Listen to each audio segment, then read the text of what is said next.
You're not putting in any effort at all, Valentina, Derek said, his voice coldly professional through my laptop speakers. The numbers don't lie. Your productivity metrics have been consistently below target for the past quarter.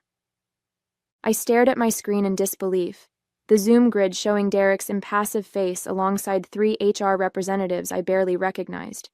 My hand instinctively went to my headscarf, a bright purple one today, covering what remained of my hair after 6 months of chemotherapy. I've maintained all my client relationships, I said, keeping my voice steady despite the way my heart hammered in my chest. Garrison Publishing renewed their contract last week. Riverside Hotels expanded their order by 30%. Derek sighed, the sound distorted through my speakers. Relationship management isn't enough. We need people who can drive quantifiable growth. The executive team has made the difficult decision to terminate your employment, effective immediately. My name is Valentina Sokolov, 42 years old, marketing director for Pinnacle Hospitality Group, or at least I was until this moment. For 15 years, I've helped hotels and resorts across the country build their brands and increase bookings. Even during the 6 months since my breast cancer diagnosis, I hadn't missed a single day of work, scheduling chemo treatments for Friday afternoons so I could recover over the weekend. I understand, I said quietly, though I didn't understand at all. Is there anything else? The HR representative, Jocelyn, stepped in with practiced efficiency. We'll send your final paycheck next Friday, along with information about continuing your health insurance. Your company laptop and phone will be remotely deactivated at the end of this call. Please mail them back within 5 business days. I nodded, thinking of my 2 children who would be home from school soon. How would I tell them? How would my husband and I manage the medical bills without my insurance? Thank you for the opportunity, I said automatically, years of professionalism taking over where emotion threatened to break through. I wish you all the best. As I clicked the Leave Meeting button, a notification popped up on my screen, an email from Anthony Werner, CEO of one of our largest hotel clients. Looking forward to our strategy session next week. Your insights have been invaluable during our rebrand. They didn't know. My clients hadn't been informed I was being let go. As I closed my laptop, my phone buzzed with a text from Kayla, my colleague and closest friend at Pinnacle. Call me now. When I did, her voice was tight with anger. They just announced your termination in the all-hands meeting. Derek said you'd been underperforming for months, and that they couldn't carry dead weight during a growth phase. Val, it was brutal. I felt suddenly cold. This wasn't just a termination. It was character assassination, and I had a sinking feeling that the worst was yet to come. My journey with Pinnacle Hospitality Group began 15 years ago when I joined as a marketing coordinator fresh out of graduate school. The company was small then, just 20 employees helping independent hotels compete with major chains. I grew alongside Pinnacle, eventually leading a team of 10 and managing our highest value client relationships. Under Leonard, the previous marketing director who became my mentor, I thrived. When he retired 3 years ago, promoting me was a natural decision. My department consistently delivered results, with client retention rates above 90% and year-over-year revenue growth exceeding targets. Everything changed 6 months ago with a double blow: my cancer diagnosis and Derek Turner's arrival as the new chief operating officer. The diagnosis came first, stage 2 breast cancer requiring immediate surgery, followed by aggressive chemotherapy. I told Leonard first, who was still on the board despite his retirement. His support was immediate and unwavering. Take whatever time you need, he assured me. Your job will be waiting. But I didn't take time off. Instead, I worked around my treatment schedule, joining meetings from the oncology center when necessary, never missing a client call or deadline. My team stepped up magnificently, covering for me on days when the fatigue was overwhelming, but I remained firmly at the helm.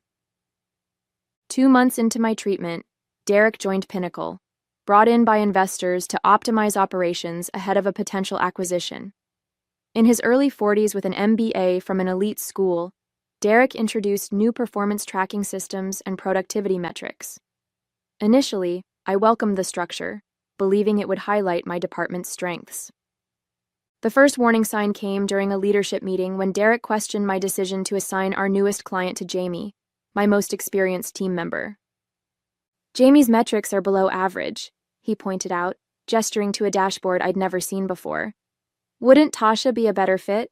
Her numbers are significantly higher. I explained that metrics didn't capture Jamie's relationship-building skills, which were exactly what this particular client needed. Derek nodded, but I caught a flash of irritation in his eyes. Similar moments followed. Derek began excluding me from strategic discussions. My input in meetings was increasingly dismissed or interrupted. The metrics he emphasized seemed strangely designed to minimize my team's accomplishments while highlighting our few shortcomings. Despite this, I trusted the system. I believed that 15 years of demonstrated value couldn't be erased by a few months of new metrics, especially given my health circumstances. I documented everything: my projects, client interactions, team leadership, partly from habit and partly from a growing, unacknowledged sense that I might someday need to prove my worth. I never imagined that day would come so soon, or so brutally. The morning after my termination, I woke early, my body still programmed to its work schedule despite everything. Beside me, my husband David slept soundly, exhausted after our late-night conversation about finances and health insurance options. I slipped out of bed, made coffee, and opened my personal laptop. First, I needed to understand the extent of the damage. I logged into my LinkedIn account to update my profile and found 3 messages from clients who had somehow already heard about my departure. Their confusion was evident. They'd had no warning, no transition plan. "Is everything okay? We were counting on your guidance for our summer campaign," wrote the marketing manager from Harborview Resorts. I crafted careful responses, professional to the end, assuring them I'd connect them with appropriate contacts at Pinnacle. But each message reinforced the growing knot of anger in my stomach. These were relationships I'd built and nurtured for years, some even during hospital stays, and Derek had severed them without a thought. As I scrolled through my emails, I found a message from Leonard, time-stamped 1:23 a.m. "Just heard the news. Call me. We need to talk." When I reached him an hour later, his normally calm voice was tight with controlled fury.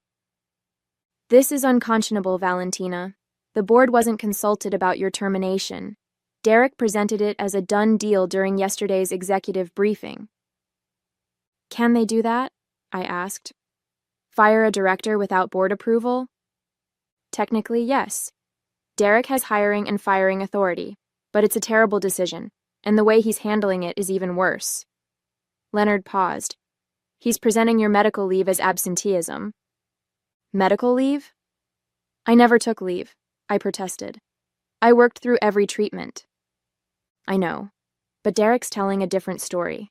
According to him, your performance has been suffering for months because you've been distracted by personal issues." The injustice of it stole my breath. I had meticulously documented every project, every client interaction, precisely to prevent this kind of misrepresentation. Even on my worst days, when the chemo left me nauseated and exhausted, I'd maintained my responsibilities. "There's more," Leonard continued heavily.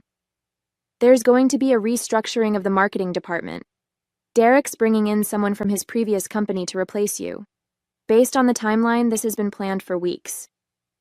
The realization hit me like physical pain. I hadn't been fired for performance issues. Those were just the excuse. Derek had wanted me gone from the beginning, had likely been building a case against me while I was fighting for my life. "What can I do?" I asked, hating the helplessness in my voice. "For now, focus on your health and family," Leonard advised. "But document everything. Your accomplishments, the timing of your termination relative to your treatment, any communications that contradict Derek's claims." After we hung up, I sat motionless at my kitchen table, watching the morning sunlight creep across the floor. I had given Pinnacle 15 years of my life, had worked through cancer treatment without complaint, and in return, I'd been discarded with a lie.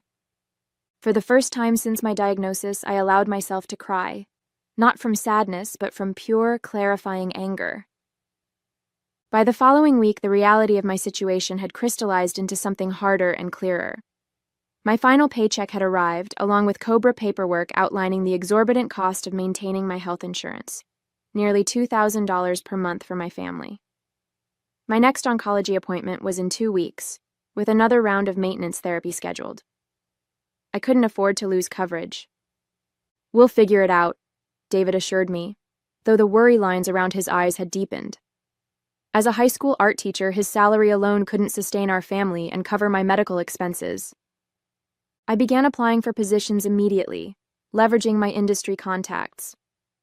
Several interviews were quickly arranged. My reputation in hospitality marketing remained strong despite Derek's attempts to undermine it. But each conversation stalled when I disclosed my health situation. No one explicitly mentioned my cancer as an issue, but follow-up calls mysteriously never came. Meanwhile, my former clients continued reaching out, confused about why they'd been reassigned without warning. I maintained professionalism, never disparaging Pinnacle, but the pattern was clear. Relationships I'd carefully built were being damaged by Derek's abrupt transition process. After a particularly frustrating day of interviews, I received a call from Jasmine Davis, my former assistant at Pinnacle. "Val, I shouldn't be telling you this, but they're dismantling everything you built," she whispered, clearly calling from somewhere private. "Derek's new director is eliminating all our customized client approaches. They're implementing a standardized service model regardless of client needs." "That won't work," I said automatically. "The boutique properties need completely different strategies from the resort chains." "We know that. The team knows that. But Derek insists this is more efficient." I could hear the air quotes in her voice. "Clients are already pushing back. Garrison is threatening to walk."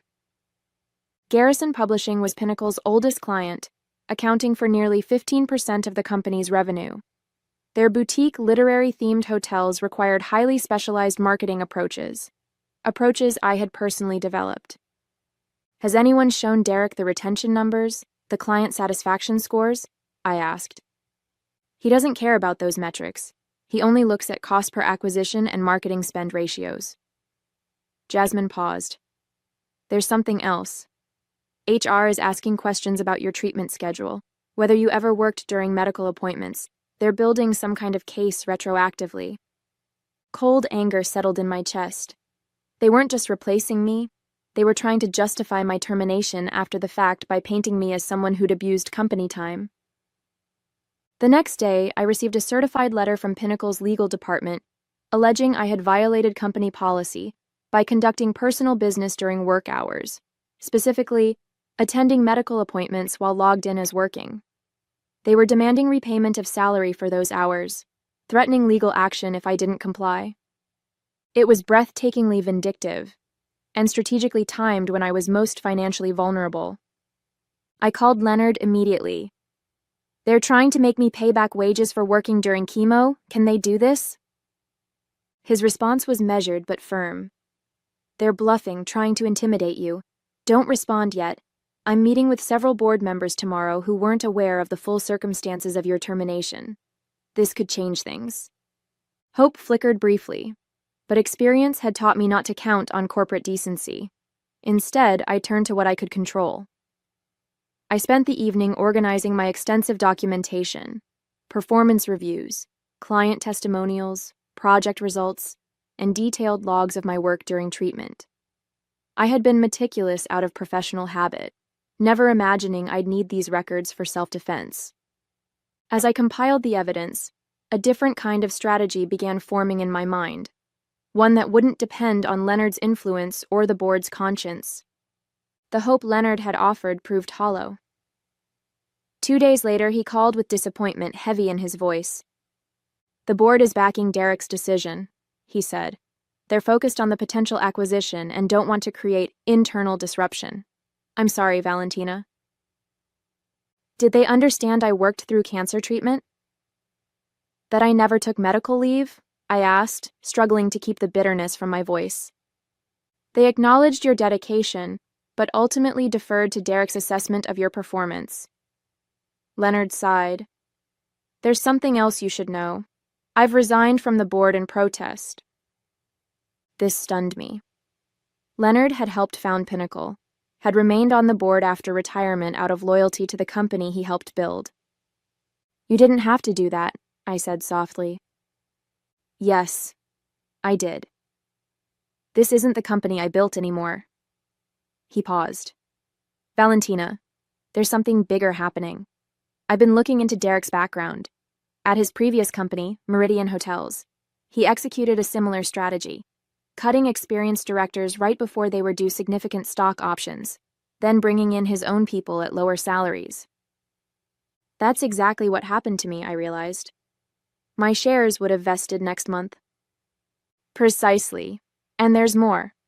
The company that's looking to acquire Pinnacle, Axion Hospitality Group, Derek has connections there too. He worked with their CEO at Meridian." The pieces fell into place with sickening clarity. "He's positioning himself for a role in the merged company," I concluded, "making himself valuable by cutting costs and bringing in loyal people, and inflating short-term metrics at the expense of client relationships and long-term health," Leonard added grimly. "It's a pattern." After we hung up, I sat at my kitchen table surrounded by the evidence of my contributions to Pinnacle, printouts of performance reports, client testimonials, and project successes, all meaningless now in the face of corporate calculation. That evening, as David and the kids slept, I received an unexpected email from Kayla containing a forwarded message from Derek to the marketing team. "As we implement our standardized approach, I expect resistance from legacy clients. This is normal and should not cause concern. Those unwilling to adapt to our more efficient model may not be the right fit for Pinnacle's future. Consider this an opportunity to identify which client relationships truly drive value versus those maintained out of historical inertia." Attached was a spreadsheet categorizing clients into retain and expendable columns. Garrison Publishing, despite its significant revenue contribution, was labeled expendable, presumably because they required customized services that didn't fit Derek's standardized approach. I felt a surge of protectiveness for these clients, many of whom I'd worked with for years, whose businesses depended on effective marketing in a competitive industry. Derek was willing to sacrifice them for short-term metrics that would make the company look attractive to acquirers. Then I noticed something else in the email thread, a message to Pinnacle's investors explaining the strategic workforce optimization that included my termination. Derek had blatantly misrepresented my performance and contribution, claiming the marketing department had been underperforming for years, despite documentation showing consistently exceeded targets under my leadership. The investors, who controlled Pinnacle's fate, were making decisions based on distorted information. In that moment, something shifted inside me. This wasn't just about my unfair termination anymore. It was about the deliberate dismantling of a company I'd helped build, the callous disregard for clients who trusted us, and the manipulation of people who deserved the truth. I opened my laptop and began a new document, titled simply, "The Complete Record." It was time to provide some desperately needed transparency. By dawn, I had compiled a comprehensive dossier that told the true story of Pinnacle's marketing department, complete with performance data, client retention statistics, revenue growth figures, and testimonials. I included a timeline of my cancer treatment alongside documentation of projects completed during that period, presenting the facts without commentary. The evidence spoke for itself. The question was, what to do with it? I considered my options carefully. A wrongful termination lawsuit might eventually yield results, but litigation would be lengthy and expensive, luxuries I couldn't afford while managing cancer treatment. Going to the press risked appearing vindictive and could harm the company's innocent employees. I needed a direct line to those with immediate power to address the situation, Pinnacle's investors. Through my years at the company, I had occasionally interacted with representatives from the 3 major investment firms that backed Pinnacle. I had their contact information, but using it would be crossing a line that couldn't be uncrossed. As I deliberated, another email arrived from Jasmine. "It's getting worse. Derek just fired Jamie for insubordination after she questioned the new approach with Garrison. They're talking about leaving. 3 other clients, too." Jamie had been with Pinnacle for 12 years. She had 2 kids in college. My decision crystallized. I would send my documentation to the investors, not as an act of revenge, but as a necessary correction to the misinformation they'd received.